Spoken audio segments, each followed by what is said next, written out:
good evening to all brothers and sisters in the Dhamma. So today is 13th August 2024, Tuesday class. So we'll be continuing with our sharing from this book, the wonderful Dhamma Lotus Sutra, 妙法莲华经. We are at page 601, volume 4, chapter 3, a parables by Tipitaka Master Hsuan. Okay, as usual, let us gather and we'll do the physical puja. Let us compose our mind, develop the sada, virya, then mindfully we shall commence the puja chanting. Namo 本师释迦牟尼佛，南无本师释迦牟尼佛，南无本师释迦牟尼佛。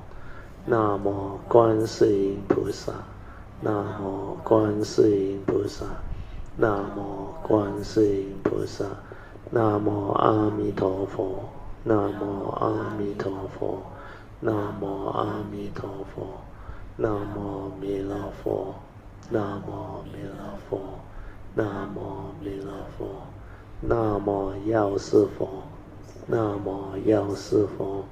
南无药师佛，南无普贤菩萨，南无普贤菩萨，南无普贤菩萨，南无地藏王菩萨，南无地藏王菩萨，南无地藏王菩萨，南无佛菩萨，南无佛菩萨，南无佛菩萨。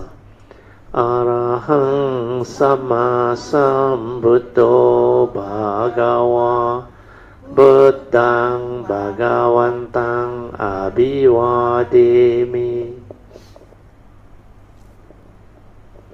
สวากขาโตภะคะวะตาธัมโมธัมมังนัมสสามิ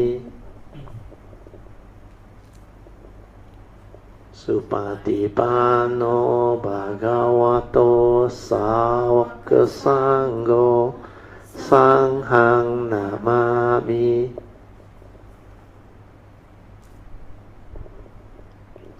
นะโมตัสสะภะคะวะโตอะระหะโตสัมมาสัมพุทธัสสะนะโมตัสสะภะคะวะโตอะระหะโตสัมมาสัมพุทธัสสะนะโมตัสสะภะคะวะโตอะระหะโตสัมมาสัมพุทธัสสะพุทธังสรณังกัจฉามิธัมมังสรณังกัจฉามิสังฆังสรณังกัจฉามิDutiyampi Buddhang Saranang Gacchami Dutiyampi Dhammang Saranang Gacchami Dutiyampi Sanghang Saranang Gacchami Tatiyampi Buddhang Saranang Gacchami Tatiyampi Dhammang Saranang Gacchami Tatiyampi Sanghang Saranang Gacchami Panati Pata Veramani Sikkhapadang Samadhiyami Adina Dana Veramani Sikkhapadang Samadhiyami Kamesu Miccacara Veramani Sikkhapadang Samadhiyami Musawada Veramani Sikkhapadang Samadhiyami Surameraya Majapamadatana Veramani Sikkhapadang Samadhiyami. Turn to page 3 of the chanting book. We shall now continue our puja chanting from Padipa Puja onward. Gandha Sarapaditena ดิเพนะตามาดังสีนาติโลกาดิปังสัมบุตังปูจายามิตามโนดังกันดาสัมบารายุเตนะดุเพนะหังสุกังหินะปูจาเยปูจานิยังตังปูจาปัจจานะโมตมังวันนากันดากุโนเปตังเอตังกุสุมาสันตตินปูจายามิโมนินดาสสิริปาดาสารโรเหปูเจมิบุตังกุสุเมนาเนนะปุณเนนะ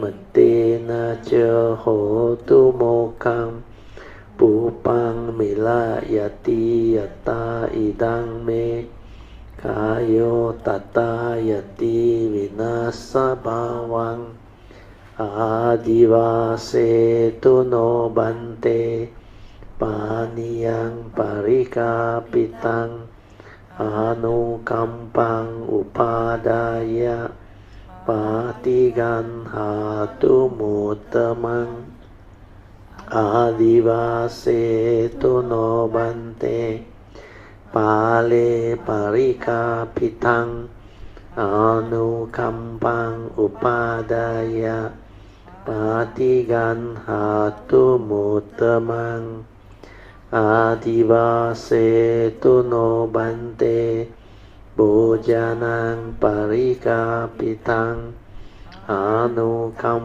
ปังอุปาดายะปาติกันหาตุมุตตมัง Now we shall chant the Puja aspiration based on our understanding of the significance of all these Puja offerings. Significance of offering of light. May this offering of light to the Buddha brings forth the causes and conditions to illuminate our mind and help arise the needed clarity and understanding to dispel all darkness or ignorance therein. Significance of offering of water. May this offering of pure, clear, cool water lead us to the pure, clear Dhamma that cools and doses off the fires of all defilements within our mind. Significance of offering of incense. May our morality, virtue, and understanding shine forth far and wide, just like the fragrance of this incense, which we are offering to the Blessed One, who is perfect in wisdom and virtue. Significance of offering of fruits. May this offering of fruits remind us of the Dana Parami of generosity and the fruit of our karma, so that we will diligently strive on with heedfulness to attain the path and fruition soon as possible. Significance of offering of flowers. May this constant offering of flowers to the Blessed One strengthen our faith and constantly remind us of the impermanence of this body, so that we will diligently and sincerely strive on to cultivate Sila, Samadhi, and Panya, leading to ultimate liberation, the born-free Nibbana. Making of overall aspiration. By the power of all these merits, born of these offerings, may our spiritual faculties of Saddha, Virya, Sati, Samadhi, and Panya be further strengthened until they become balas or power, sharing and transfer merits to all beings. May these merits be shared and transferred to all beings without exception, especially to those who have the condition and affinity to receive them. Sadhu, sadhu, sadhu. Okay, let us pay respect to Puja. Buddhang Puja. Dhammang Puja. Sanghang Puja. remember the four support, especially the first three, which is relax. Whatever you do before you start your meditation, you must be able to relax both body and mind completely. To be in a state of relax means whatever mind state that arises, whether it's a tension, tightness, or stress within, or you have problem, you just release it, relax into it, and let things be. Be at ease. Relax into every mind state that arises. Ensure that your body and mind is completely in a state of relaxed awareness, so that you can be at ease both physically and mentally. When you can be at ease, there is a lot of joy, a lot of peace, a lot of happiness. You feel good. Then after that, no need to do anything, just maintain awareness. Awareness is your original nature, the pure awareness nature within you, before the arising of thought, before the emotion, the stirring, the reaction. So to maintain that, if you have the understanding, it's quite easy. But if you don't have the understanding, you will be confused by your thought process, where your thought, which you have no control, because you are not mindful or heedful in the midst of life. And throughout the day, you hardly aware because of that. The sankhara activity, the mundane mind, the thinking mind, with your views, opinion, conditioning, and belief system, and also sakkayaditthi and self-delusion, they will be very active. And they think a lot. They will labor, perceive, chatter, create a lot of what they call verbalization within your own mind states. So this is the reason why most people cannot maintain awareness. They think a lot. They become like active in the thought process. So to meditate is not to think. Just relax, maintain awareness. Then after that, allow this awareness nature to stabilize. When you can develop the first two, relaxation and maintaining awareness, well enough, you will stabilize the awareness nature within. It's like you are able to do the deconditioning of the heedless thinking, because you are most of the time relaxed, maintaining awareness, to be at peace with all situations. Whatever arises, just aware, finish. At the sense basis especially. Then if you continue to develop these three support, you end up realizing your true mind, which is your silent mind, your inner awareness nature. And that is your meditative mind. That is the mind that is capable of meditative wisdom. It can see things as they are. It can insight into phenomena, and it can observe to understand what is going on within the moment. How you function as a living being or as a human being. Who are you? What are you? All this, the silent mind that is aware can develop the understanding. And this is what wisdom is all about. That's why when you are with the true mind, you can understand many things. You will develop good progress. So this meditative mind, which is your true mind, without thought, is most beautiful. Stay with it. Allow it to settle down. Return to its original state of pure awareness before the arising of thought, before the stirring, before the verbalization, the reaction. So all this is what meditation is all about.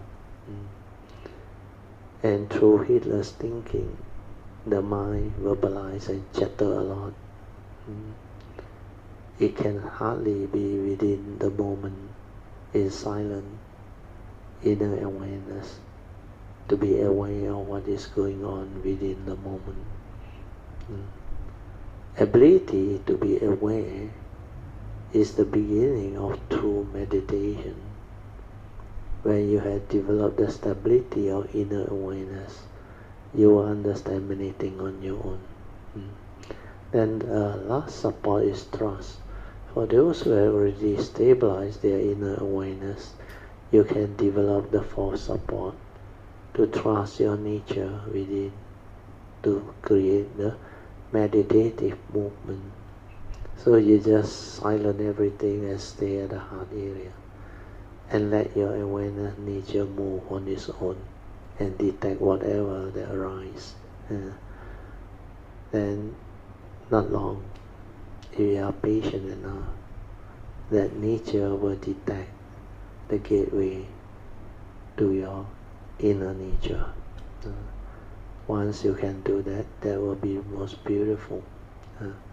Then that movement, the fourth support movement, will bring you to the higher state of meditative training.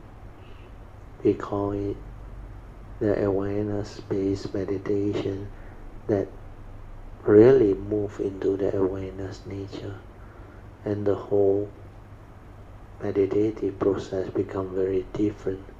That one only the Bodhisattva do. Whereas for the sainthood way, to become enlightened, to the first stage of sainthood, second stage of sainthood, third stage of sainthood, and even Arahantaship, you don't need the fourth support. You only need the first three support.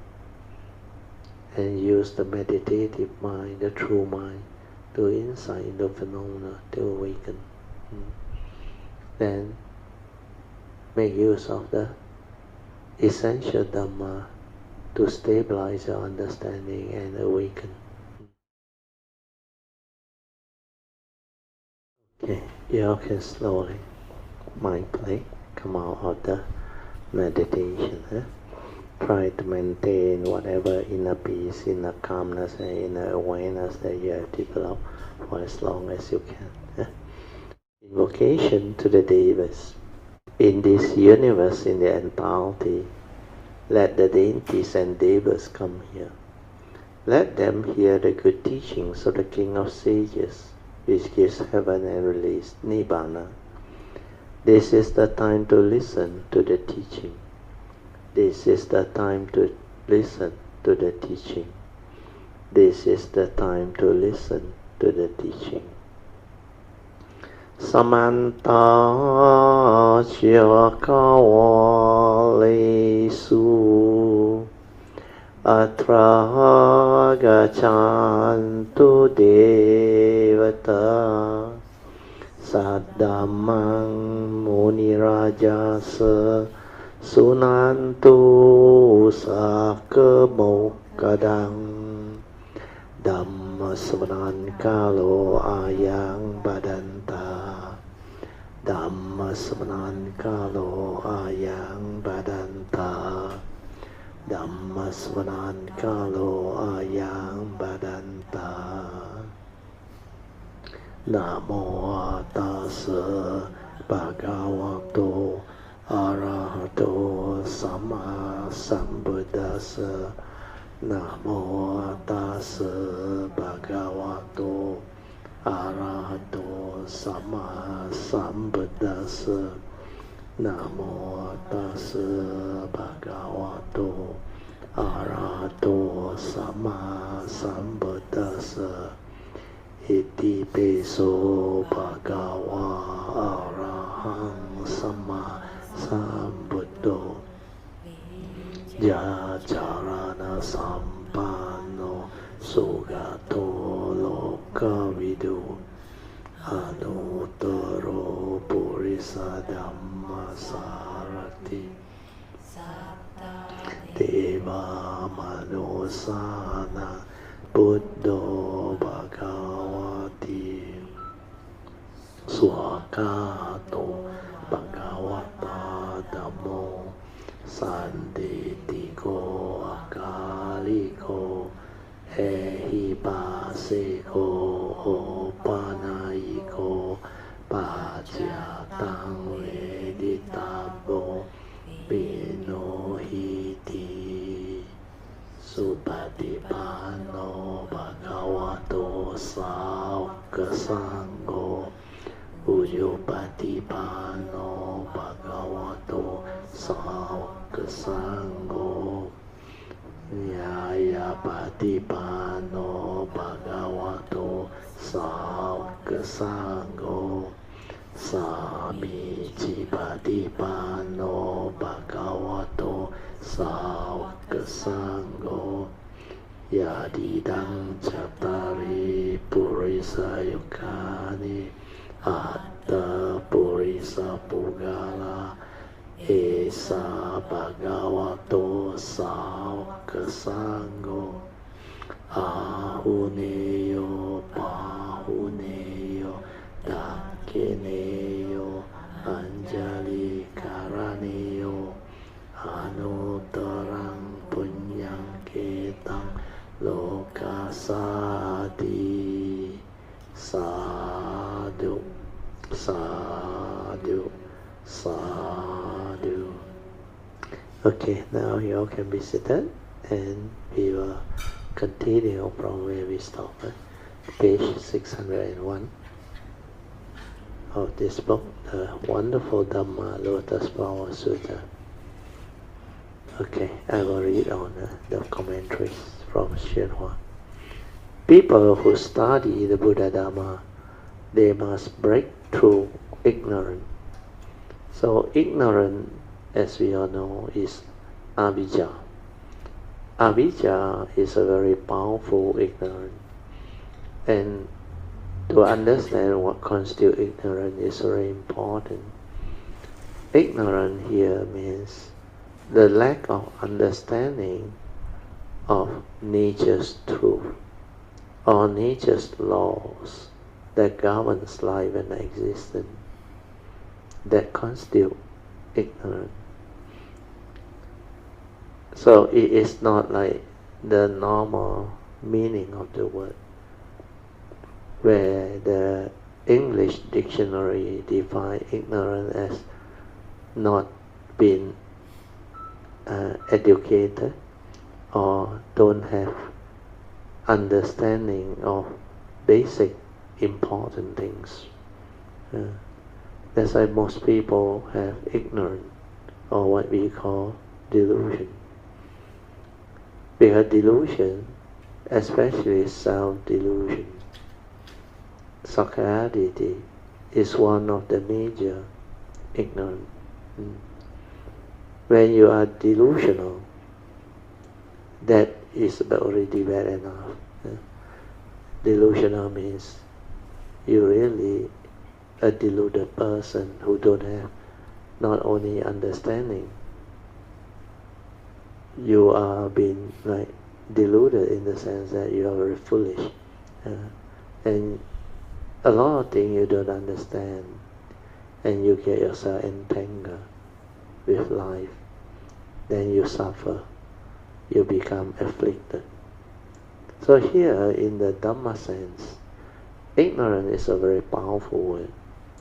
Not understanding nature's truth, not understanding nature's law that governs life and existence, especially the Pancha Niyamas and of the five.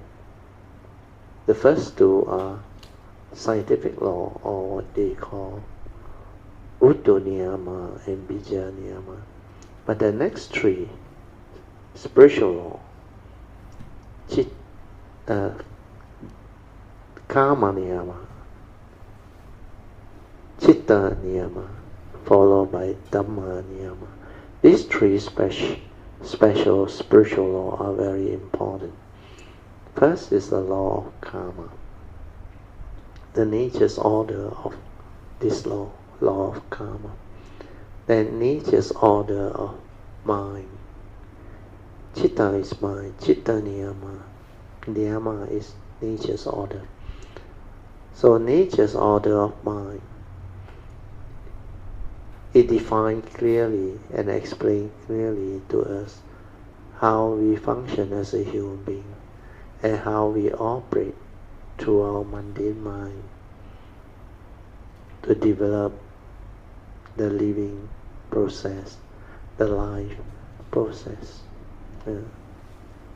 So whatever that is linked to mind is governed by this law, Chitta Niyama, order of mind. Then finally the last one is the order of truth, Dhamma Niyama. Dhamma is the teachings of the Buddha, and the teachings of the Buddha are very unique. That's why they are all called truth, or in the Buddha's words, he called them noble truths. Noble truths are truths that can give rise to enlightened being, or noble ones. So in that sense, it's very unique. Okay, we go back to the sharing. So Shenhua mentioned, people who study the Buddha Dhamma, the main purpose and intent is to break through ignorance. He used the word must break free from ignorance, or break through ignorance. Then he asked how. Then he repeated. He said, as I just said, wake up. This word wake up is very deep in its meaning, very powerful in its meaning. For most of us, when we say wake up, means we become conscious again. So for a normal living being, when you go to sleep, you normally lapse into the unconscious or the subconscious, where you are most of the time not awake. So here he said, to break free from ignorance is to wake up. In a sense, it is true. When you have awakened, means you're no longer deluded, no longer have ignorance. That's why the enlightened one are also called awakened one. They awaken to the truth. They realize the truth. They develop the wisdom to break free from ignorance or avijja. So this word, waking up, is a very good word. So Shenhua also repeated it. He said, as I just said, wake up. Then you can break through ignorance. If you do not awaken, you will not realize that you will not realize that you are doing something senseless when you lose your temper. So this one is, you are still asleep, means you haven't awakened, you haven't realized. So when you are still asleep, it means if you do not awaken, you will not realize that you are doing something senseless when you lost your temper once, twice, 3, 4, or 5 times, or even countless times. In the end, you will die of rage or anger. Therefore, Buddhists must cultivate patience, kanti. Patience is very important. Patient endurance to wisdom. When you have patience to endure, to be at peace with all situations in life, with all people, with whatever arises and happens within nature, it means you have wisdom. People who don't have wisdom, they tend to react to what happens. And most of the time, if it's something that is not going their way or not what they want, they become angry. They become unhappy, annoyed. That's why they stir their mind. They get angry. They become violent. Or sometimes they develop various types of emotion, like fear, worry, anxiety, sorrow, lamentation, deep resentment, and unhappiness. So all this is what delusion can bring about. So when you are deluded, you just stir your mind and get angry. Then via your ignorance, you don't understand the danger of having those emotions which are very negative, or we call wrong thought. Thought that condition your fear, worry, anxiety, sorrow, lamentation, and bring about mental and physical afflictions. So all these are due to ignorance, sakkayaditthi, self-delusion. So what Shenhua trying to explain here is, if we already reacted and stir our mind, and yet we don't have the mindfulness to be aware of it, which means we are truly deluded. That's why he said, you are doing things that are senseless, doesn't make sense. Means you do through ignorance, through delusion, and you get yourself entangled and caught in all this delusion, suffering without knowing that you already caught. So ability to be mindful, to be aware and sensitive can free you. And to do that, you must have wisdom to develop the sensitivity of mind. So patience is very good, what they call virtue. Kanti, patient endurance with wisdom. When you can confront all situations in life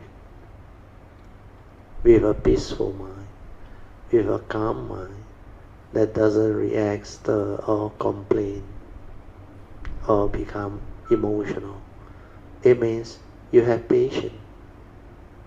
And to have true patience, you need wisdom. That's why I cultivate all the way.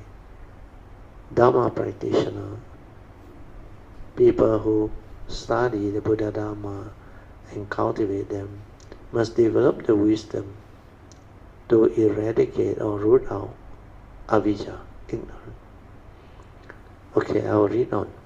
Shenhua asks, what is patience?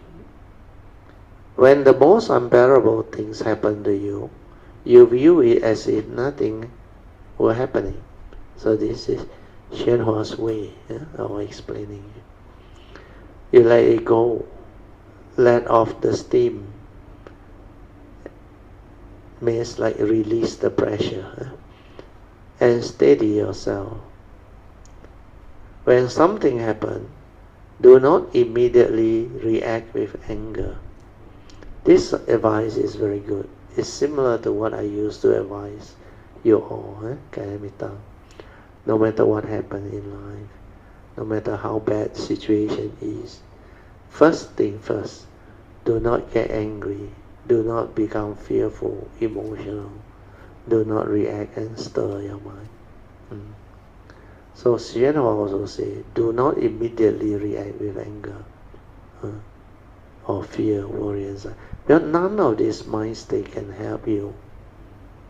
They are of no benefit. They cannot help you resolve their problem or overcome your problem. So according to Hsuan, he said, cool off and analyze the situation. So here the meaning we need to explain a bit. Cool off means do not react, do not stir. Then when you are able to accept the reality of the moment of what happened within nature, then you have wisdom. That is what we call right view, right understanding. So when you can be at peace with all things, means you have the right view.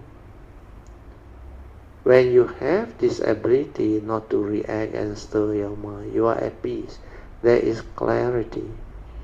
That's why when there is clarity, you can actually contemplate and reflect and inquire. Ask yourself, what happened? How can I resolve all this amicably? How can I act so that I can resolve all things amicably? So that I can move on with my life. So that I do not entangle myself. Because the main ignorance or delusion is not knowing that anger, fear, worry, anxiety, sorrow and lamentation, or blaming, complaining, all these are evil roots. Roots of all evil make you evil. It is very dangerous to our mental health, our physical health, because it's the root of all evil, make us evil, lead to karmic downfall. That's why when we are aware, it cannot arise because of our Dhamma understanding, and we know that it is an evil root, make us evil, capable of conditioning us into karmic negativity that will lead in us to further affliction in the future, where this will be accumulated in our karmic nature. And like the Buddha say, you are born of your karma, heir to your karma, conditioned, supported by your karma. And you are what you are because of your karma. So what must you do? You must take care of karma. You must not accumulate all this karmic negativity. Otherwise, you suffer. So this understanding is very important. Then you reap what you sow. Do good because good, do evil because evil. Whatever karmic negativity you manifest and hit out at others, or cause suffering and misery to others, they will come back to you. Like Newton's third law, boomerang back. To every action, there is an equal and opposite reaction. So the moral causation is what karma is. If you don't want to have all this karmic negativity, so avoid all evil. That's how you can develop the understanding to free. Otherwise, you accumulate all these evil actions, speech and thought process that you arise and hit out at others, or do it to other beings. Then when the karmic friction arises, it will strike back. You become the victim. That's why if you have the Dhamma understanding, you will not do things that are evil or negative to living beings, not only human beings. Because whatever you do through action, speech and thought process with negative mental intention, it constitutes karma. The Buddha says it's chitena that I call karma. And when karmic friction comes, like the day we went through, you accumulate all this and it will become our individual karmic resultant. So Shenhua called it the three major karmic obstacles.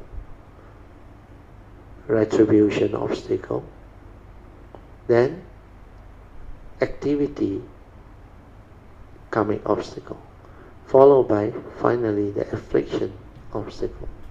So these three, if you accumulate them, they will be very active when you come and relive your life through another form and mind. When you are born into the existential world again, because of this nature's law, you reap what you sow. Do good because good, do evil because evil. You plant the seed of wholesomeness, you reap the fruit of wholesomeness. If you are good to people, people will be good to you. If you are kind to people, people will be kind to you. If you are evil, full of violence, anger, hatred, selfishness, envy, jealousy, all this, it has its karmic friction. Whatever you do out to others, you become the victim. That's why you reap what you sow. So always keep this in mind so that you have the wisdom to protect yourself, not to allow all this evil to arise. So cultivation is about sensitivity of mind state. When you are mindful and aware, you can be very sensitive, and the slightest movement of that mundane mind, your slight dislike, aversion, selfishness, desire, craving, you are very sensitive. And when you understand that these are evil root of all evil, make you evil, lead to karmic downfall, you will not allow it to arise. That's how cultivators of the Dhamma, the Buddha Dhamma, they have this ability to be aware, to be sensitive, and not to allow all this to arise. That's why without mindfulness, you are as if dead. The heedless are as if dead. So without mindfulness, you cannot be sensitive, you cannot be aware. And when you cannot be aware, how can you cultivate? Even to cultivate the four right effort, you need to be aware of what constitutes evil.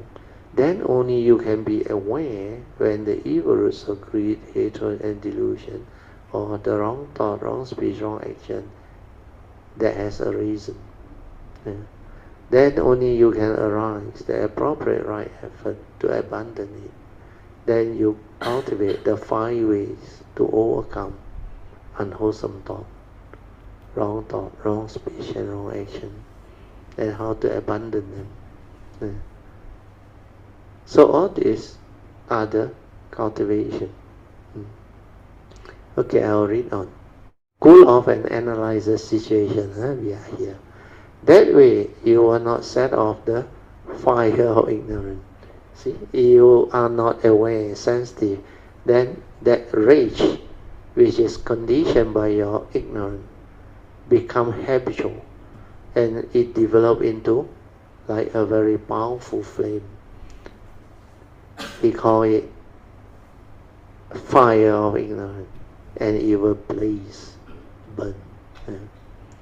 There is no end to talking about this. The principles are countless and inexhaustible.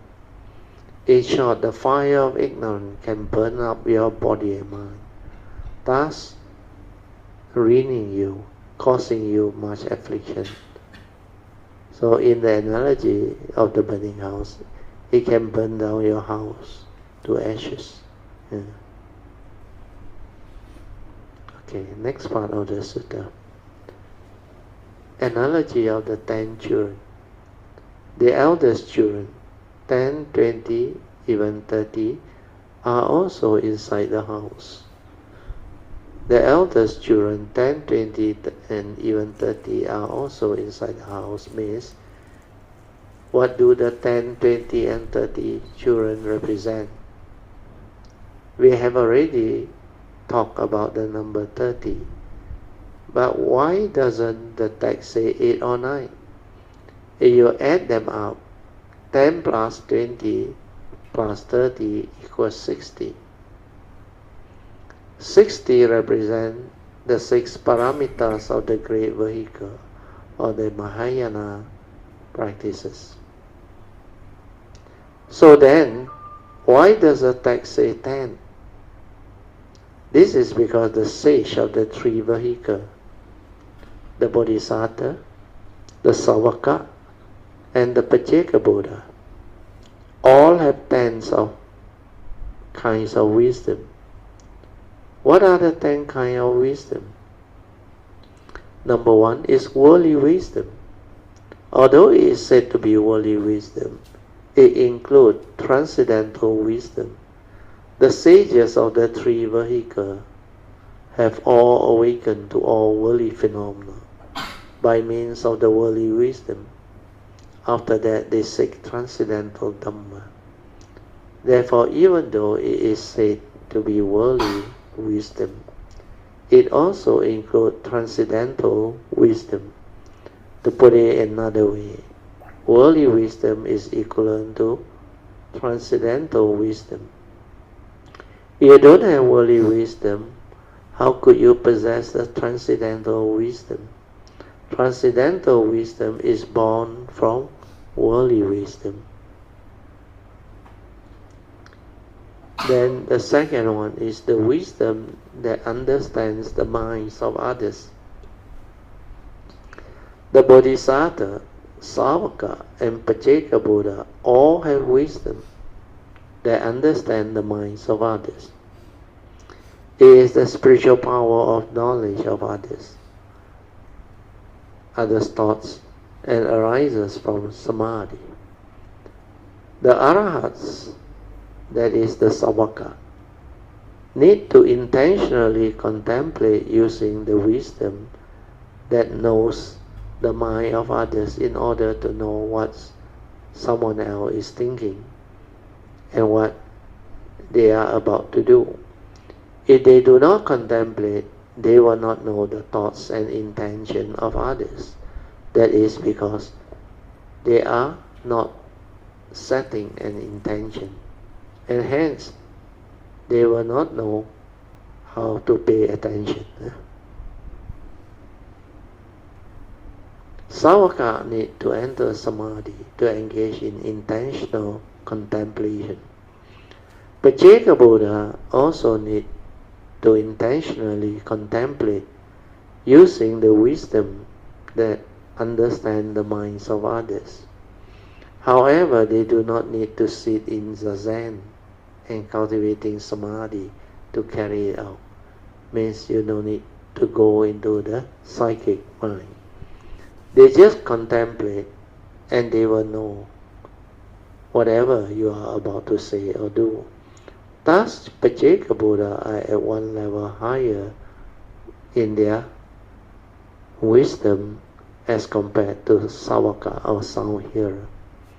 At the level of the Bodhisattva, the wisdom that understands the mind of others does not require intentional contemplation unless they do not want to know what they are thinking about. They can know anything. Thus, they are at a higher level than Pajeka Buddhas. If we were to explain in detail, many fine distinctions could be made. Then the third type of wisdom is the wisdom of suffering. What does suffering have to do with wisdom? If you acknowledge suffering, you will want to end it. Only when you want to end suffering will you then eventually be rid of suffering. If you have no wisdom, how can you acknowledge suffering? Without wisdom, you will be suffering without even realizing that you are suffering. Once you have the wisdom to root out suffering or to end suffering, then you can end suffering. Then the next one is the wisdom of the aggregation of suffering. How could there be wisdom in the aggregation of suffering, the accumulation of affliction? If you know that affliction causes and intensifies suffering, what else could this be if it's not wisdom? Without the wisdom of the aggregation of suffering, you cannot even recognize affliction for what it is. When affliction besets you, you think of it as bread and butter and eat your fill. Why? It's because you lack wisdom. With wisdom, you are aware when affliction comes. That is affliction. That awareness is wisdom. So this is what I explain, the sensitivity of mind. When you are mindful and aware, you pick this up very fast. You become very sensitive. And you reach a level where you cannot even have the slightest disturbance, which means you become very sensitive. The slightest of reaction, or what we call affliction, you already detect it. That's why it cannot arise anymore. Especially towards the end, after you have cultivated and about to develop the realization, then your mind becomes so sensitive, I remember. At that time, the awareness and the sensitivity has developed to that level. Even the aggregates wanting to perceive something, wanting to know something, that finds suffering, you feel it. Then the arising of thought, the arising of the conscious mind, that very fine suffering within, you can detect. And you are so sensitive, mindful. Then you know, think also like that, don't think also like that, no point. Every arising, every knowing is suffering. Every feeling is suffering. Although when you have the wisdom, it can become pure feeling. But when you are that sensitive, that fine suffering that come through the normal arising of aggregates of mind can be detected. And you will just allow it to cease. There's no point. Then you will have the wisdom. There is no reality. Everything is just the way it is. Empty, following nature's law. 缘起缘灭, condition arising, condition ceasing. Where this is a condition world. Then the mind will just naturally let things be, and finally it will cease. The cessation of form and mind will arise when that wisdom has reached that stability, the sensitivity. I still remember. So that one is for your maybe future understanding. When you reach that phase, then you will know. Then number 5 is the wisdom born of the cessation of suffering. This one is Nibbana, enlightenment. What ceases? Affliction ceases. Having attained the wisdom of the aggregates of suffering, you still need the wisdom of the cessation of suffering that eliminates affliction. So when you realize cessation is complete cessation of form and mind, including the pure awareness nature, it also ceases. So when there is no more form and mind, there is no more avijja, no more grasping, clinging, there is no more suffering. That's why the complete cessation is Nibbana, enlightenment in the here and the now. When affliction ceases, Bodhi comes forth. So this is very easy to understand. and you attain the benefits of the 4 virtues of Nibbana. So this one is what Mahayana use as word to describe the virtue of Nibbana. But actually Nibbana is cessation. You cannot talk about it because there is no word. It's not a concept or an idea or an experience. No. It's complete cessation. Technically, you cannot talk about it. You cannot describe it. Yeah. It's complete cessation. Everything is.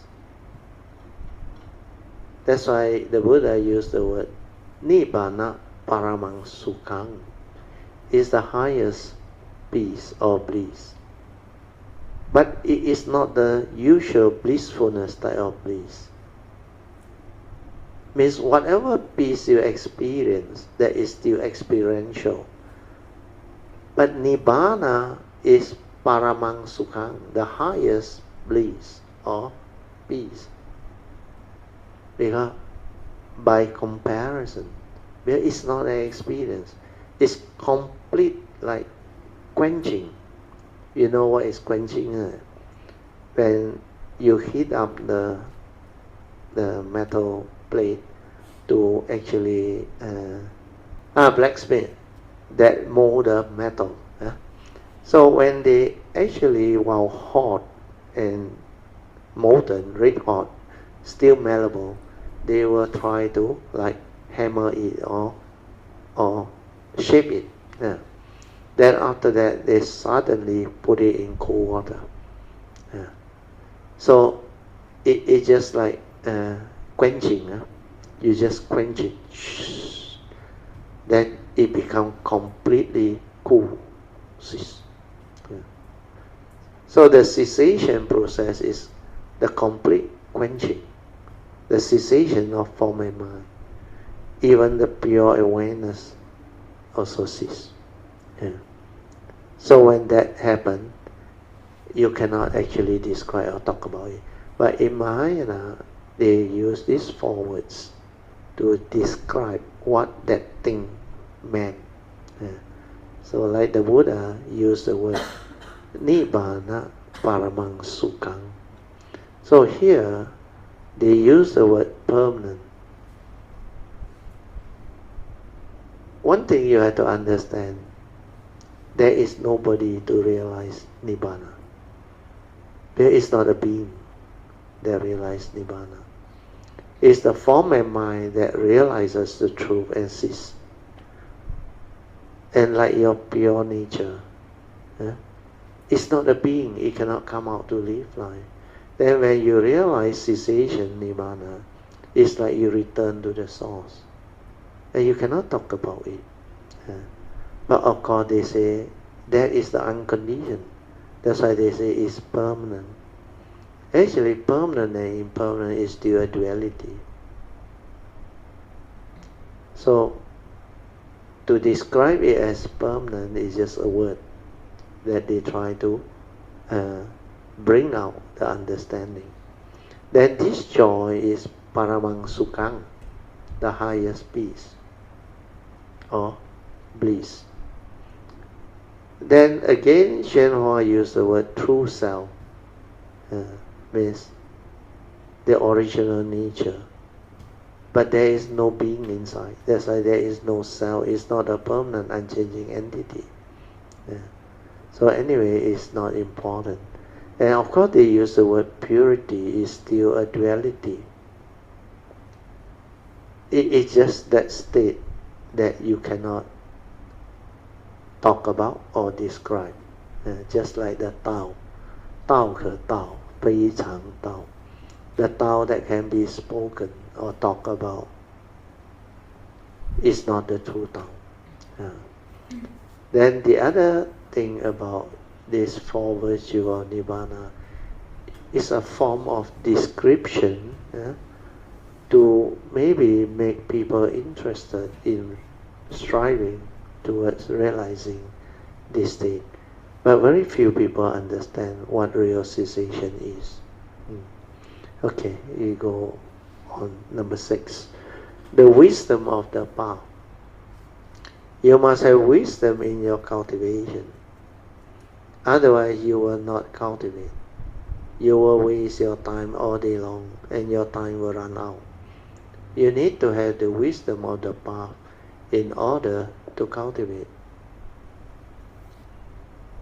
Then number 7, the wisdom of Dhamma.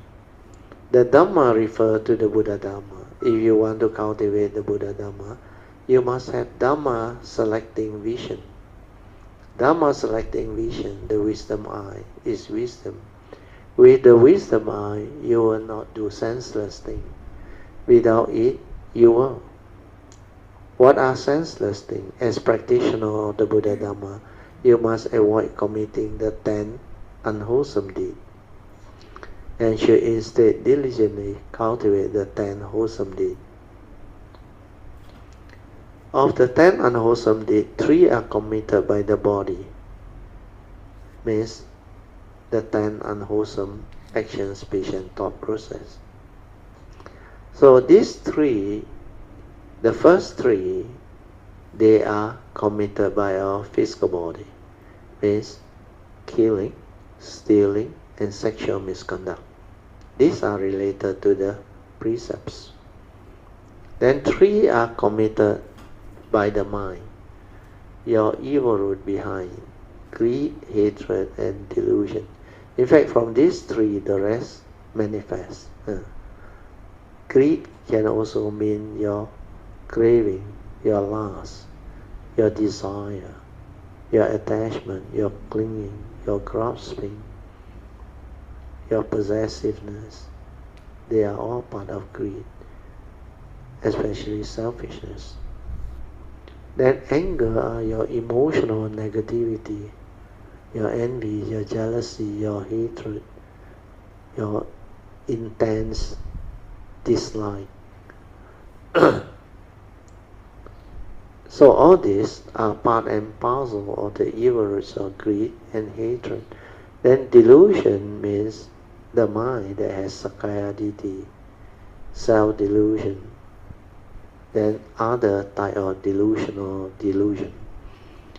So self-delusion is the main one. Where from there, greed and hatred spring forth. Then when there is this sakaya-ditti, self-delusion, you develop a lot of entanglement. So example of delusion is whatever that can trigger off the mind state that leads to fear, worry, anxiety, sorrow and lamentation. All these are delusional mind state, like heedlessness and all those things. Then there are 4, the remaining 4, committed by the mouth. That's why when you learn the 4 types of wrong speeches, it's always these 4. The first one is harsh speech. Then backbiting is called divisive speech. Means you say bad thing about people to different people, or backbiting. So divisive type of speeches with negative intent. Then the next one is frivolous speech, sweet nothing. Frivolous are not important, but sometimes it can be very detrimental karmic wise. You may think it's a joke. You may think, you like to say bad things about people. Then simply say things, but it may hurt people. It may lead to a lot of what they call unnecessary misunderstanding, violence and hatred. All this accomplish frivolous speech if you are heedless and are not mindful of them, the danger of how it manifests. Then of course telling lie, false speech is the last one. So these are the 10. So the opposite 10 is the wholesome aspect of it. Most of our karmic offense are created with our mouth. How can the mouth create karmic offenses. It does so by speech. If you always say good things, there is no karmic offense involved. Strangely enough, the mind delights in speaking evil or ill of others. The mind likes to indulge in gossiping, slandering, blaming, etc. So one gossip because one lacks Dhamma selecting vision, one lacks wisdom. But these are habitual tendencies that deluded, heedless living being develop. Okay, we move on. Those who study the Buddha Dhamma should be especially careful not to make judgmental comments about any monastery. If the monastery is good, its merit are its own. If not, its fault are also its own. You should not affiliate yourself with it, entangle yourself in its affair. This is because others' wrong, others' obsession are their bad karma and their own transgression. So do not indulge in taking side. That's why in developing the ego, to associate yourself with certain tradition. I realize in the early days, I realize a lot of Buddhists, they cannot see eye to eye because of the various Buddhist tradition that they associate with. So some they say, are you Theravada? Theravada means good friend. Non-Theravada means not so good friend. Then sometimes they say, I'm Mahayana. Then when they cannot understand each other, they quarrel, they argue. They say negative thing about the other one. Because it's the typical way of heedless people to argue and to cling on to their own, what they call belief system, faith. Then sometimes within the same tradition, even Theravada tradition, they go and attach and cling on to the teacher, the master, and the meditation technique. And they argue also. So all this is what Shenhua say you have to avoid.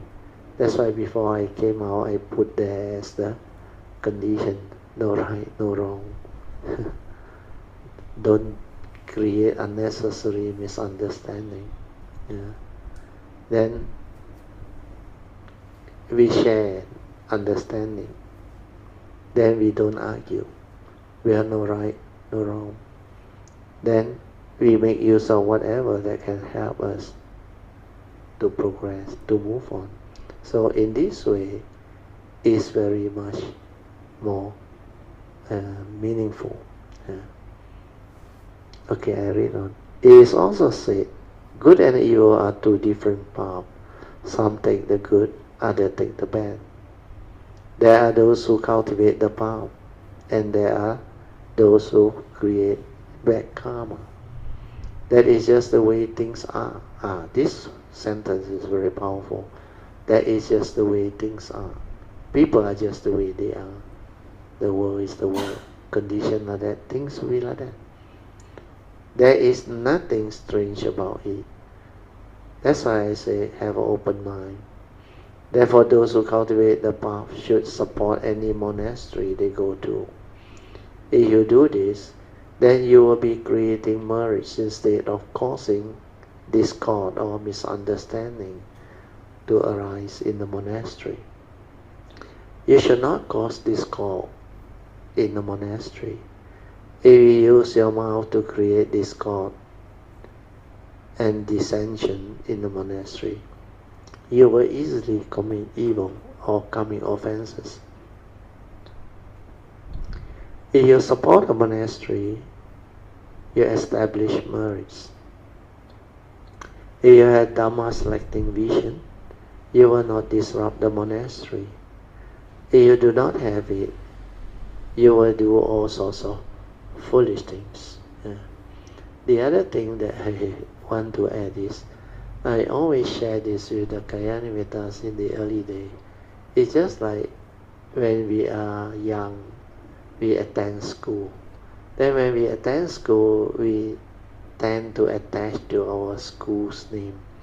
Then when there is sport or what, we support our team. Debate also same. But then a lot of people didn't realize the school is the school of the Sadhana. Especially there are a lot of people after they gone through their academic, then if they don't do well, they blame what? They say, I am born in a rural area, poor state. The school all lousy one. Don't have good school. As compared to those who are more fortunate, then my parents cannot afford, cannot send me to a good school. So they blame all this. So what I always share with Kalyanamittas is, I say, it is not the school. It is you. Understand not? Because whatever school may be, how rural or what, somehow there will still be good students. Although maybe very few, maybe once in a blue moon. But you cannot blame it on the school and the teacher. Because the school is a school, like the law of karma. Every student that goes into that school is subject to the same condition. Same school, same teacher, same environment, same whatever facility that is there. The most important one is the individual. If you are good, no matter where they send you, you will come out. Like for my case, I was born in a small town, a rural state. Then I was lucky because of my karma. I was the only one sent to the English school. And because of my father worried about me, he sent me to the best English school, which he tried to find out and get people to get me in. So it depends on your karma. Then, no matter what it is, it's not the school. It's your karmic past, the individual. If it's meant to be, will be. You will do well. So do not blame the school. Do not blame the teacher or the facility or whatever. That's why those who understand Buddha Dhamma, we always say, you take care of karma, karma take care of your life. So when you cultivate the Buddha Dhamma, also same. It's not the monastery you went to. It's not the tradition that you are with. Any Buddhist tradition, you have the faith. Any temple, you can start from anywhere. Everything depends on the individual. That's why initially it is the individual. The individual is very important. But from there, everybody starts. Everybody is born as a form and mind within this existential world. We need to find our way. We need to connect. We need to develop the understanding. And who you meet, who you encounter, what are the affinity you have, whether with the Triple Gem or what, or whatever religious label, depend on your past, your karmic inheritance. So all this become very clear. That's why for those true cultivators of the way, practitioners of Dhamma, who have the understanding, they are not the type that will go and differentiate, argue, and talk about this type of thing. No need. Everything will unfold naturally. Okay, we go back to the sharing. So number 9, or number 8, selective wisdom. Like the wisdom of the Dhamma, in which one uses Dhamma selecting wisdom, This wisdom is one of comparing and choosing superior Dhammador to practice. You decide that one is better than the other and choose the former. This is selective wisdom. This one not so important. Actually, it's not whether which one you choose. It's which one suits you, and so suit your character and suit your karmic inheritance. Then the wisdom of the ultimate. Among the three vehicles, this is wisdom at its apex, thoroughly comprehending all principles, in which nothing is left unknown, unseen, and undiscerned. So this is called the wisdom of the ultimate. And then the last one is wisdom of patient acceptance of non-arising of phenomena. If you attain this patience, then throughout the three rhymes, you will not see a single phenomena coming into being, or a single phenomena ceasing to be. This experience cannot be expressed in words, and it cannot be forgotten. You try to ignore it, but you cannot, or you can't. This is the wisdom of the patient acceptance of the non-arising of phenomena. You bear it in your mind. You alone know the particular state, just as the person who drinks the water knows whether it's hot or cold. Nobody else knows. So these are the 10 kinds of wisdom. And each of the three vehicles has this 10. Thus the text says 10, 20, even 30. Means those of the three vehicles are all inside the burning house. So that is the analogy part. Okay, we stop here. Now we open up for second session, which is meditation, reporting, or any question you may have. Good evening, Brother Mustu and all Kalamitas. Yes. Just now you were talking about school not good and so forth. Yeah. So sometimes I went for a retreat also. I also heard this. Yeah. That they were complaining about teachers and so forth. Very typical. Sometimes it's ourselves. Because if we don't do well, it's we ourselves, not the teacher. You see. So from there, I heard all this. I just keep quiet lah. Yeah. That was before lah. Yeah. But not now. I attended this class. I never heard of it. Yeah. Because like what I explained just now, it's not the school and the teacher. Everybody who go to that school is subject to the same condition, understand or not? Then how come some did well? Then some didn't do that well. Yeah. Because if you look at it, it's the individual, your karma. And whether you have that condition to excel in that field or not, that is the most important. If you don't take care of karma, I send you to the best school also no use, understand? You come out, maybe you have knowledge, but you are not wise. And you won't excel in that particular field. But of course some people will argue, no, you are sent to the prestigious university like Cambridge, Harvard, all saying the alumni are different, of course. But whether you have the affinity or condition to enter those schools or not, it depends on you. But not every Harvard student or Cambridge students are very good or did well in life. Of course, most of them will do well, but they also have their karmic behind, understand not? So it doesn't guarantee everything. What I'm trying to explain to you is, all these are there for you to have the opportunity to apply, to go in. But how many can go in? It's all limited. Then your school and all those things is like the karmic process that I explained before.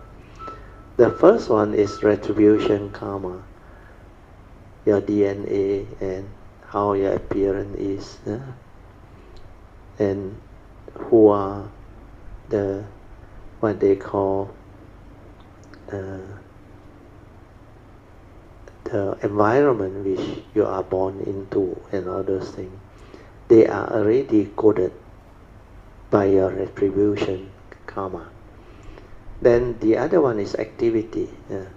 Activity means the school you go to, the office you work, who are your bosses, who are your classmates, who are your what. They are all actually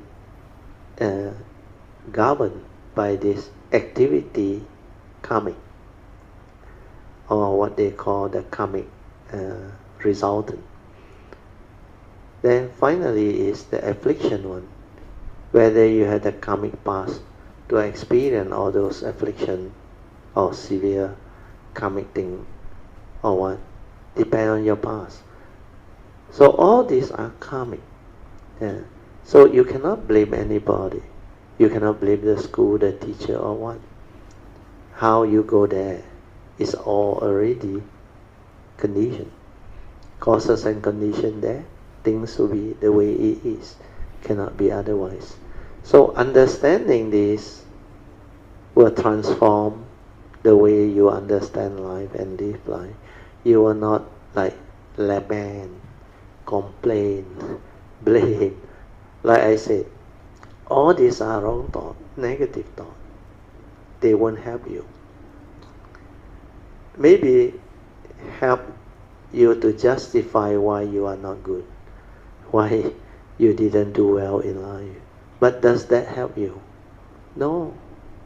Instead, it makes you worse, complacent. Because you have a justification for what happened already. But if you have the understanding, you will reflect and contemplate differently. Why others can? If others can, I can. And then your approach is different. You have positive mindset. Then you introduce new, what they call parami into your mind state. Then you develop the faith, the confidence. Then you strive on diligently to study and do all this. Then you will excel. If there is a will, there is a way. That one is true. Because under the 37 factors of enlightenment, chitta, the willpower, is very powerful. Then of course, we also have the passion. If you have the passion, there is a Pali word, I forgot the word already. Chanda, yes, very good. Chanda, PG, thank you. Chanda. When you have chanda, then virya come, which I think Han mentioned. Because that chanda will condition virya, the passion. Then you will strive on with the spiritual zeal and tenacity to be good in that field. Then the willpower, which is chitta, will drive you. Then what you need to improve on it is vimamsa, investigative. This is for mundane success. That's why they call it the 4 bases of success. It's also part of the 37 factors of enlightenment. So when you have these 4 bases of success, you can actually improve your life. Of course, you need the support of your karmic and all those things. But these are the enlightenment factors that you can develop. Every life you come. That one is your cultivation part. That you develop it well, like the other enlightenment factor, especially the key 7 factors of enlightenment. These are mind state that can lead to enlightenment. So if you have them, means you are destined for enlightenment. So the 4 bases of success, they are for mundane success. So in that sense, yes. Then what I want to add on to Han's description is the school and all those things, because everybody is subject to the same facility and condition. So you cannot blame others. You cannot blame your father for making the decision, or you've been born in that rural town, rural state, you have to go to that school. No. Like even my children, they're supposed to go to Chinese school. But somehow, karmic is such, condition is such, it ends up we go and switch them to national school. And that school happen to have the things that they need in life, in this segmented life. So everything is just the way it is meant to be, will be. It's not a game of chance or choice. It's karmic, mainly karmic. So once you understand, then you no longer justify, blame, or say anything. Because these are foolishness. What you should tell yourself is, that is the way things are. Condition like that, things will like that. So now, it depends on the individual, understand? That's why strive on with heedfulness.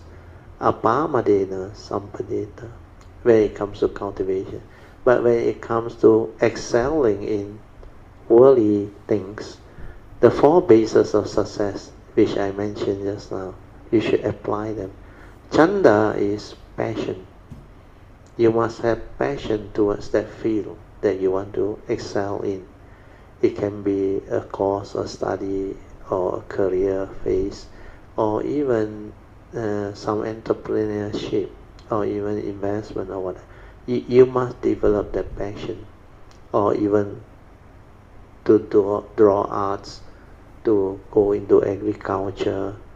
Some they go into exploring durian plantation, and they make it. That's why many ways to become successful. You can become successful when you have the passion. Then it will drive you to cultivate, to practice, or to develop it. Then you will have to actually expand that understanding to interacting with people who are good in the same field. That's why from Chanda you develop Virya. Then Virya, you need the willpower, Chitta, the third one. Willpower. If there is a will, there is a way. Very true. It will drive you. Means diligently, it will drive you. Then the willpower will keep you on course. You will not give up. And there is a joy that comes when you realize it. Then every time you want to improve on it, you do an investigation. How can I develop it into a more successful thing? A more, what they call, like if you do business or what, or any of the career field, how to continue to grow and become better. So it's like ISO, International Standards Organization, where you map out your whatever career activity. Then from there, you actually develop it, investigate into it, and improve on it. Keep on improving on it. Your what they call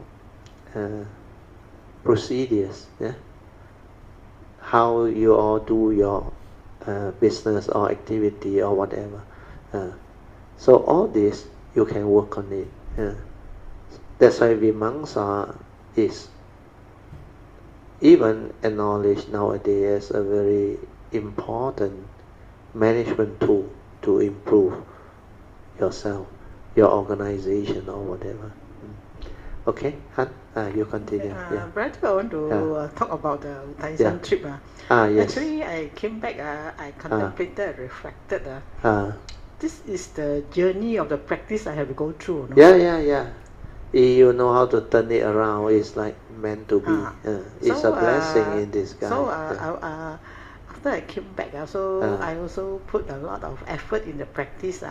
But now, whenever once I quiet down my mind, I always stay at the heart area.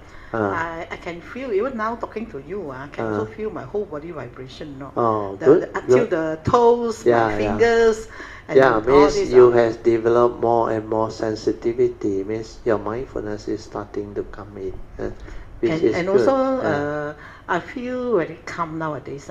That's Whatever surrounding, happening noise or so forth doesn't affect me so much. Yeah, means you are more aware inside now. But most important thing, like I told you that day, the previous session, the Tuesday class, daily mindfulness, stabilize it. Yeah. What you have done is already helping you, starting to like make you better, more sensitive. The minute I quiet down my mind, I can feel it already. That one is just the initial, what they call, manifestation of sensitivity. Means you have determined to be aware. Understand? Surprisingly, during my driving, when I quiet down my mind, I can also feel it. No? Correct, but remember this. That's why you still dwelling on your thought process, because your thought has conditioned you to believe that you have improved, which is no doubt. But don't allow this to block you there. Understand? Move on now. You need to understand these are just part and parcel of the cultivation.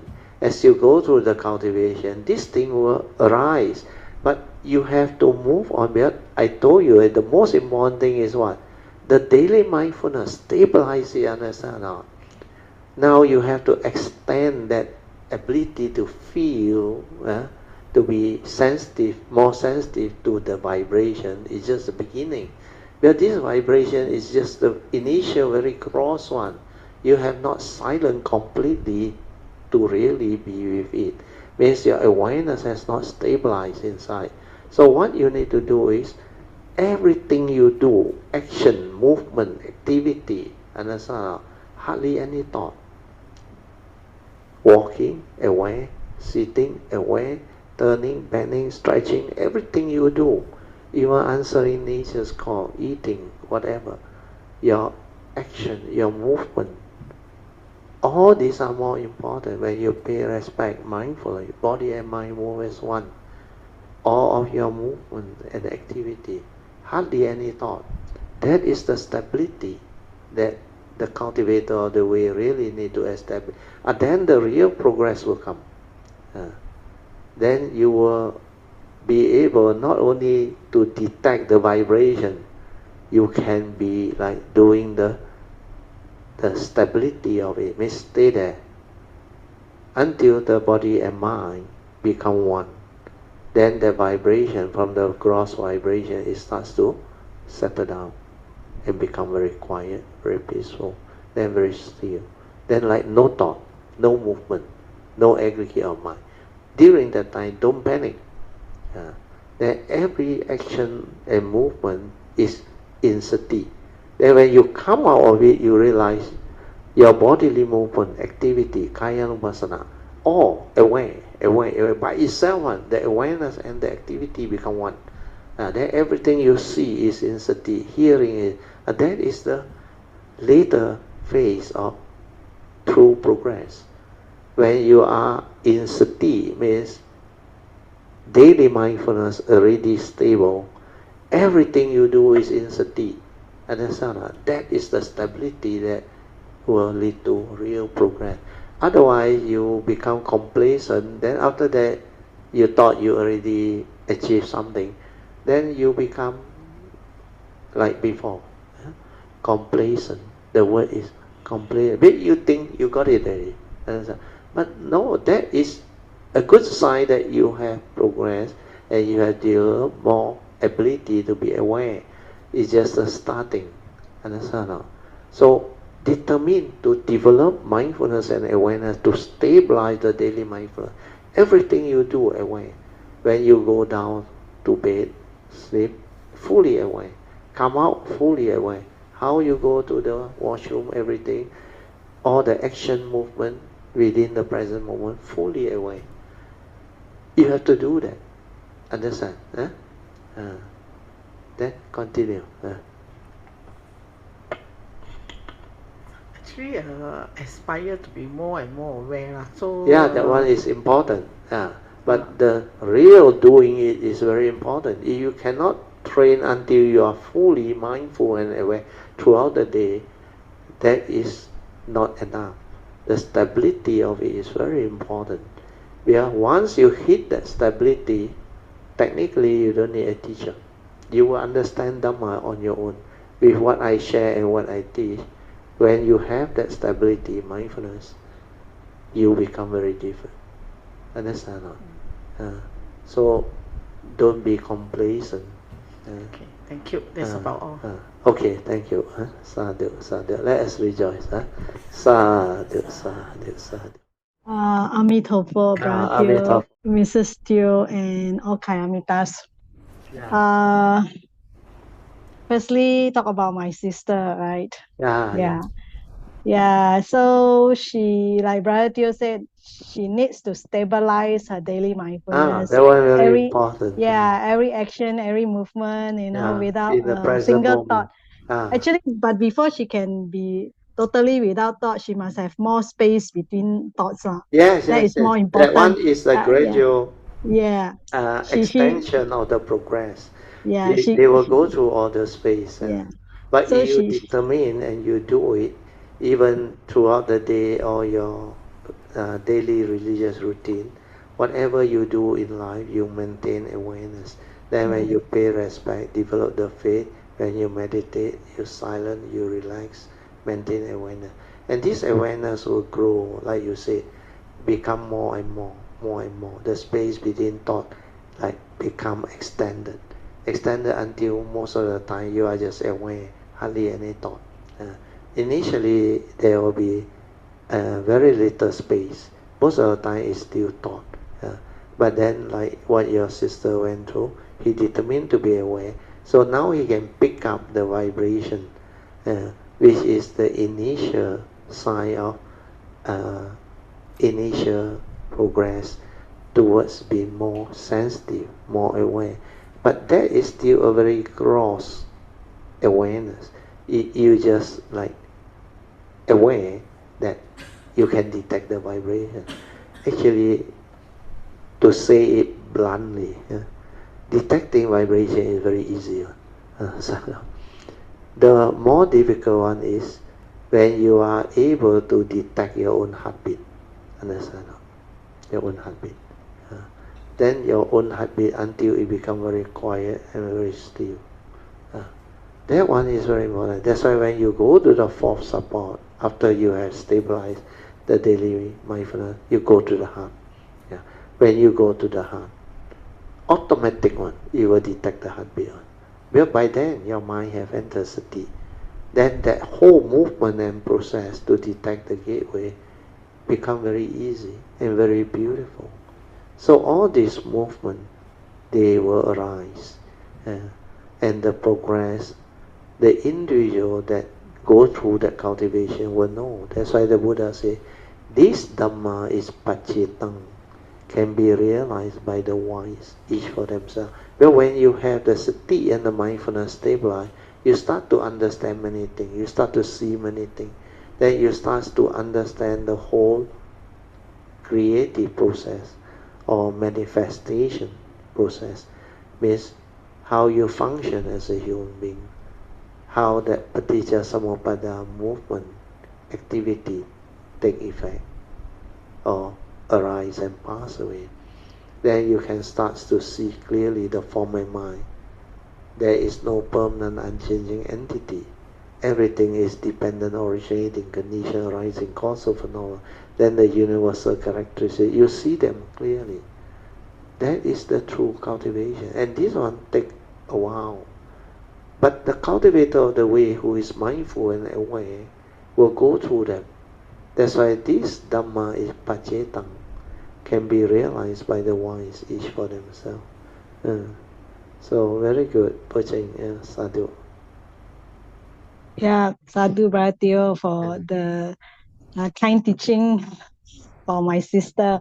But I truly agree with Brother Teo. For what I see, and hear from my sister, I think she need to be, one first thing is do not be too eager to progress.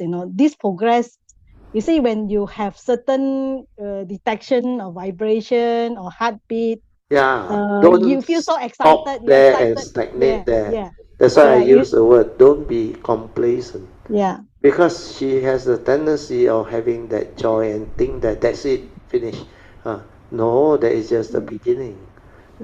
And a lot more what they call faith, sada, virya, and cultivation to stabilize that sati and to go in.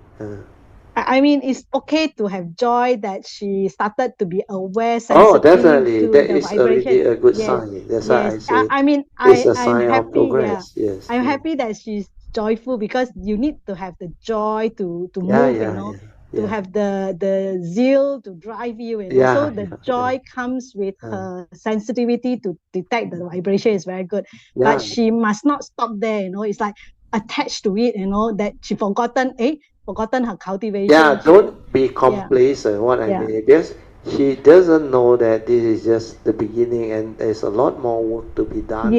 A lot more cultivation to be actually fulfilled or stabilized. Yes. The understanding of it is very more. Otherwise, she gets stagnate there. That complacent attitude. That's why don't fall into the trap of complacency. When you are complacent with what you have done and you think that's it, you have progressed, that complacency actually create a lot of unnecessary stagnation to cultivate all the way. Where they thought they have found the answer. Yes, correct. All this is only cultivator all the way who have gone through can understand and advise them accordingly. So advice is not to be complacent is very, very important. Very important. And so must be more diligent, because now you have the sada and the virya. So you must really, really go all out, not waste any time. Not waste time, dilly-dally, or I think you can easily. That complacency. Can easily must nip it, develop the faith instead, then continue with the virya and the joy to continuously cultivate. Until the sati become continuous, stabilized. When it comes, she will know it. Then that time that joy is different. That time I will sadhu her. Rejoice. So it's very important at this stage, that she is developing, that she must not stop. She must be very diligent, day in, day out, must really full time. The daily religious routine, develop that routine so that throughout the day you go through that routine to stabilize your mind state, your sada, your virya, your sati. Well, these are the spiritual faculty that we cultivate. Even the daily morning puja, evening puja, when you are at home, do it on your own. Develop the faith. When you wake up, pay respect to Triple Gem. Then you need to answer nature's call, then renew your vow, your precepts also. Then after that, meditate for a while. Relax, silence your mind. Then everything you do, maintain mindfulness, bowing, standing, walking, lying down, or whatever. Everything you do in life, maintain mindfulness, be aware. So this is what we call daily mindfulness training, sati sampajana. Means you develop mindfulness with clear comprehension of every action, every movement in the present moment. And that is the highest meditation. That's why my teacher Acharya told me, we choose aware every action, every movement in the present moment. Just with that, in the year 1987, 88, I think, I continue with the cultivation. Then within 2 weeks, I remember, the sati came. And after the sati came, everything just fall into place. So, cultivation is about understanding. When you understand, you meet the correct guide and the teacher, then they can guide you along. then you will progress. You will truly progress. Very good. Okay, Poh Cheng, yeah, you continue now. Yeah. So what Brother Teo say is very good. So she must establish that religious routine. Do not waste time. That is the wisdom of the path that what Brother Teo just shared in one of the 10 kinds of wisdom. Right? Wisdom of the path. Do not waste time. That is number 1. I also can remember. Number 6, I think. Yeah, wisdom of the path. It says that do not waste time. In your cultivation, do not slack, do not be complacent. It's very important. Coming to this, right, that she developed, I think what is important is the daily mindfulness. And if she continue to do this religious routine, right, and then in every movement that especially the which one, the Kaya Nupassana. The Kaya Nupassana will help her a lot. Yes, the Kaya mindfulness and clear comprehension of all action, all movement in the present moment. That will help her. I think she will know how to move into that. Don't worry. Yes, she will move into that after this explanation. Yes. This is the second time I reminded her. That first time I think she didn't get it.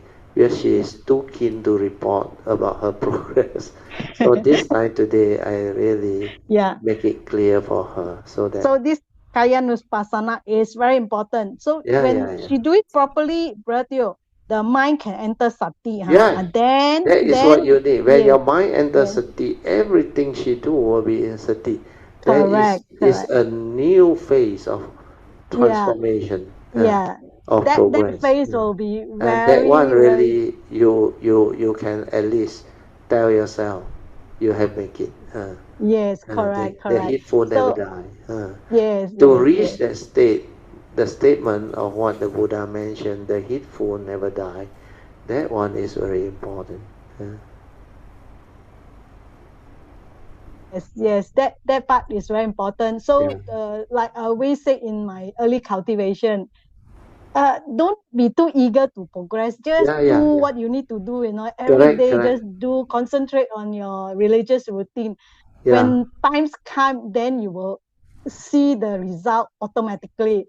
Yes. So that is very important. That's why Brother Teo always mentioned, do not be complacent. That is the point.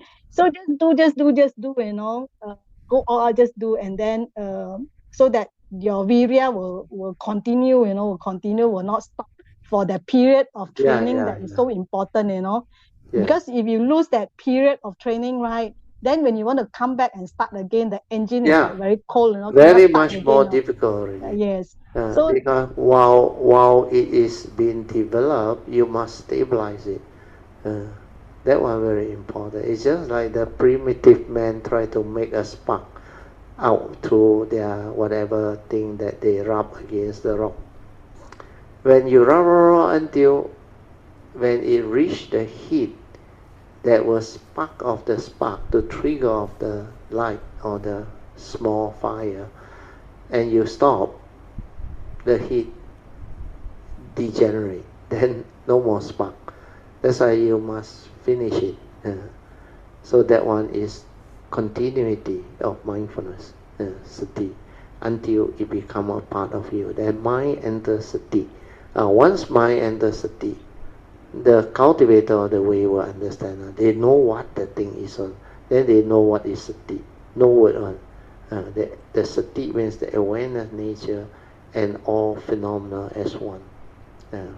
Means whatever the mind do, that sati is with it. Whether seeing, hearing, smell, taste, tactile or thought process. Then when you are anchoring that mindfulness to your kaya, which is automatic one. Because after your mind enters sati, whatever you do is in sati. So all your hand movement, leg movement, bodily movement, activity, the sati is with it on. Your mind has entered sati. Then every vision or seeing is in sati. The specific phenomena awareness. The awareness and the phenomena move as one. The hearing also same. The awareness of that vibration as one. That smell also same. Taste also same. Then all your tactile. That time not only vibration. All of your tactile any part of your body, wherever you want to locate it to develop the understanding and sensitivity, you just stay there. Not only the vibration a lot, you realize your whole body is in a, what they call, in a state of flux. A lot of activity, vibration and movement. That all of these are very different. Then when you stay completely silent with it, the vibration or the activity that is aware, the awareness and that thing, when it become one, it will change. It will manifest differently. From the gross, it will become more and more quiet until it become very quiet, very still and fine. That until no more vibration, no more movement. It's like the breathing, no more, until everything stops. Your breathing stop, your whatever vibration also stop. Like there is no more mind. Nothing else for you to detect. Like completely nothing inside there. Then most people who don't understand, they panic. Then the thought come back. How come I got no thought? Will I die? All these are the mundane conditioning from the thought process. They start to stir the mind again. Then you lost the ability to be in that state. But that state is a sign of very good progress. You are approaching the realization of the true mind, the silent mind, without the activity of mind aggregates. The aggregates of mind all cease already. Even the pure feeling, everything cease. Then you can stay there, the pure awareness nature. It's just nature, nothing at all. Then you can inquire after that. Without thought, who are you? What is that nature? It's not a being. It cannot come out and live like you will know all these things. It's not through a knowledge or somebody tell you. In that state itself, you will understand. And that is what awareness-based meditation is, sati is. Okay, Poh Cheng, you can summarize. Yeah, sadhu, Brother Theo, for the good sadhu. sharing. This will encourage my sister, to definitely. cultivate correctly and diligently so that she can she can continue with her cultivation. She will not stagnate and get stuck at where she is. Correct. She has the tendency that once they did and develop some progress, she always think that she has got it. Then she hold on to that progress or no. She like to continuously repeat about that progress. Means she is every time trying to detect the vibration, thinking that he can detect vibration here and there, even while talking to me or what, which is a good sign. But that is not the thing. The thing is from there, you have to develop the further progress, the stability of it. I think today the message has gone in. That day was after the class. She asked me. That's why that time when I mentioned, not recorded some more, may not be clear. But today recorded and will be very clear if she listened to it again. Yes. Thank you, Brother Theo. Thank you, Brother Theo, for the good guidance for my sister. Sadhu. And sadhu to my sister for today's sharing so that she can learn further from Brother Theo guidance. Sadhu. Okay, let us share merit.